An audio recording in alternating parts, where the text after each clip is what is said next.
Hello YouTube, it's Chinese New Year Eve. Well, technically it's the first day as it's just past midnight, so gong hei fat choi. Gonna have a few people over tomorrow for the first day dinner. So I'm gonna make the dish that people most request from me, which is Siu Yuk, or Chinese roast pork, Xiao Bak, they call it in Singapore I think. I'll just run you through what we need for this, not too much stuff. Got a nice chunk of pork here. This is 1.5 kilos. This is enough for 4 people for a full meal. So it's plenty if you're having, we're gonna have lap mei fan, wax meat rice as well, and vegetarian stew. So there's gonna be plenty of food. Seasoning wise, you need, white pepper, some 5 spice, and some salt. Don't pay attention to the box, this is actually pink Himalayan salt. A bowl to mix up the seasoning, a chopping board. I find it really useful to have a craft knife as well. That's how you score the skin and get that really nice crackling. So let us begin. I'm gonna wash the pork first because I've seen how some people handle it in the shop and it's quite gross. So yeah, give it a rinse. This is the cut you need to buy when you're making Siu Yuk.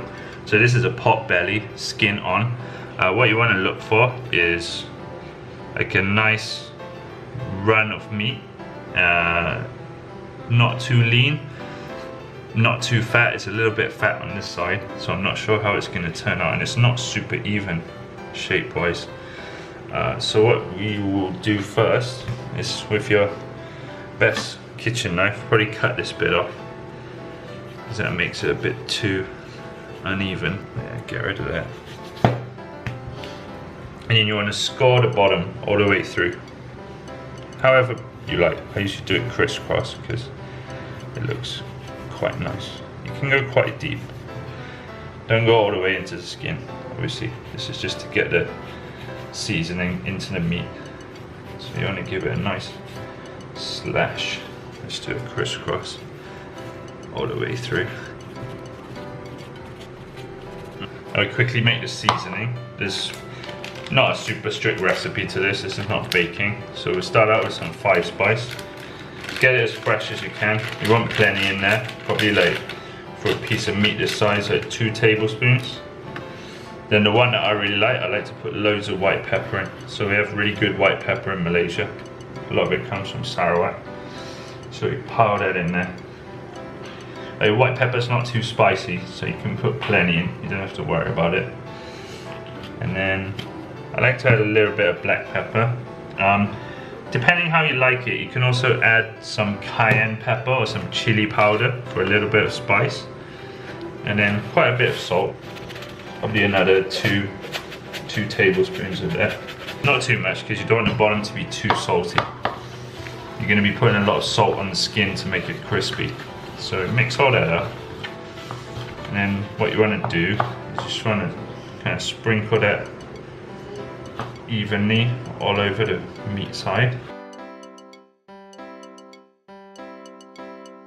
Okay, what you want to do next is just rub that in. So you make sure you get it in all the cracks and in all the bits, and just rub it into the meat. This is basically like a dry rub style of marinade. So you just want to, this is going to give you the flavor of the meat.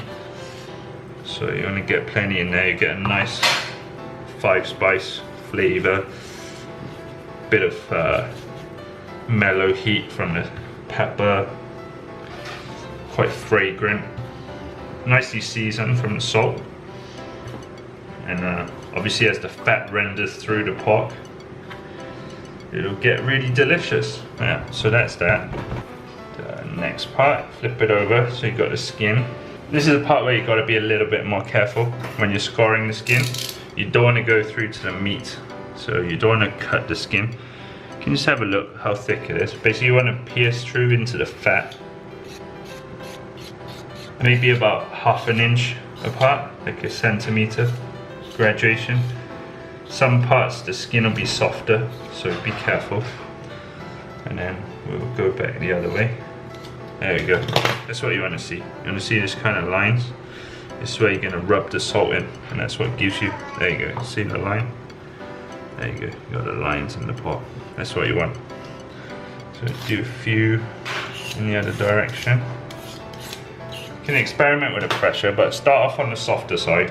So you want to give this a really good liberal sprinkling of salt all over. This is basically what makes the crackling crackle.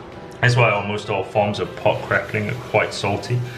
The salt draws out the moisture. So throughout the night, overnight, while it's marinating and getting juicy, you can dab it with a tissue to help get the salt off. So don't rub too much in or it'll make the skin really salty. But you want to get it in those cracks so it kind of gets inside the skin. And that's it really. Yeah, that's the first stage done. What we need to do now is find a container so we can put it in the fridge here overnight. You leave it uncovered so it gets nice and dry. If you want, you can check it in the morning, dab it with some paper towel, extract, get off any excess moisture, make it super nice and dry. I'll continue with the cooking of it tomorrow.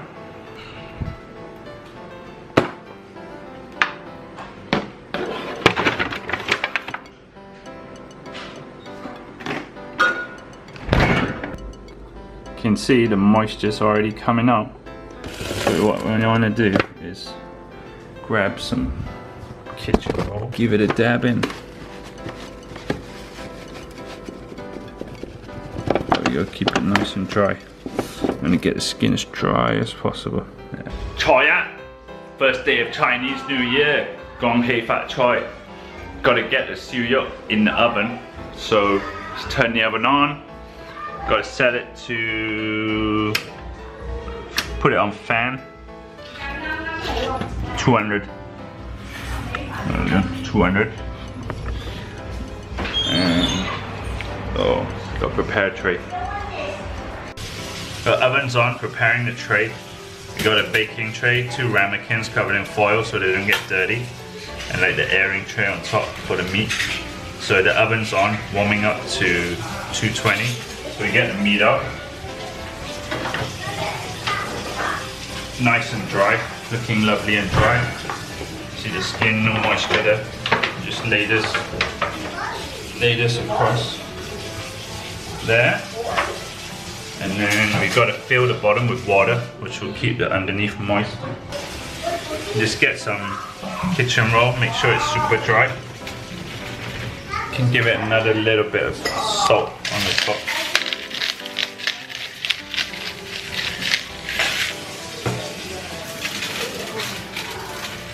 Sure it's rubbed in nice and dry. Then just get some water. We're going to fill this up with water about halfway. So you can top it up while it's cooking, so you don't have to get it too full. What we want to do is about 200C or 200C fan or 220C regular for about 30 minutes to get it really nicely crisped up on top. And we're going to turn it down to about 180 for about another 60 to 90 minutes just to make sure it's cooked through. The bottom will be steamed from the water. Top should be nice and crispy. So yeah, just wait for the oven to get up to temperature. Oven's up to temperature. Let's get the pork in. Time to get it out of the oven. Give it a check. Looking pretty good.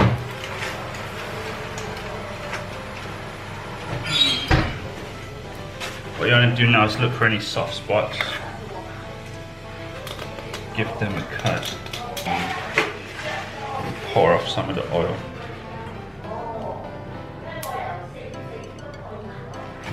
Soak it up if you can.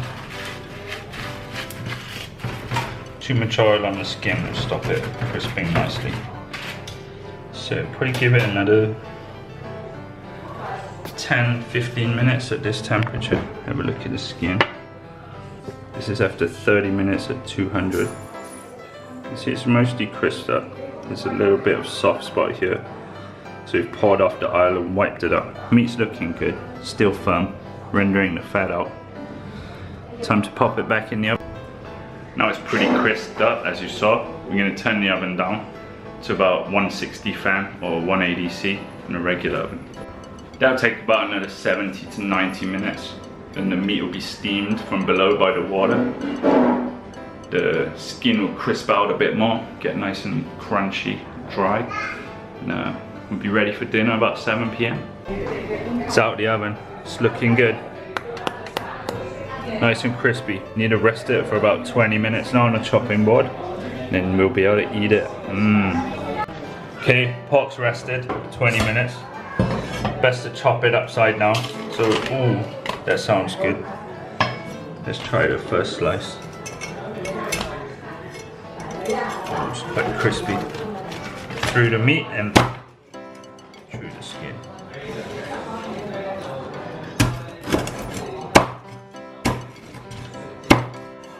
You can have the First taste.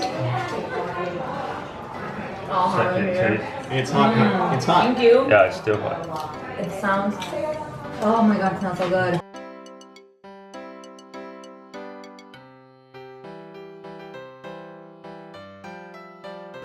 Yeah, it's a success. Thumbs up. Yeah. Mmm.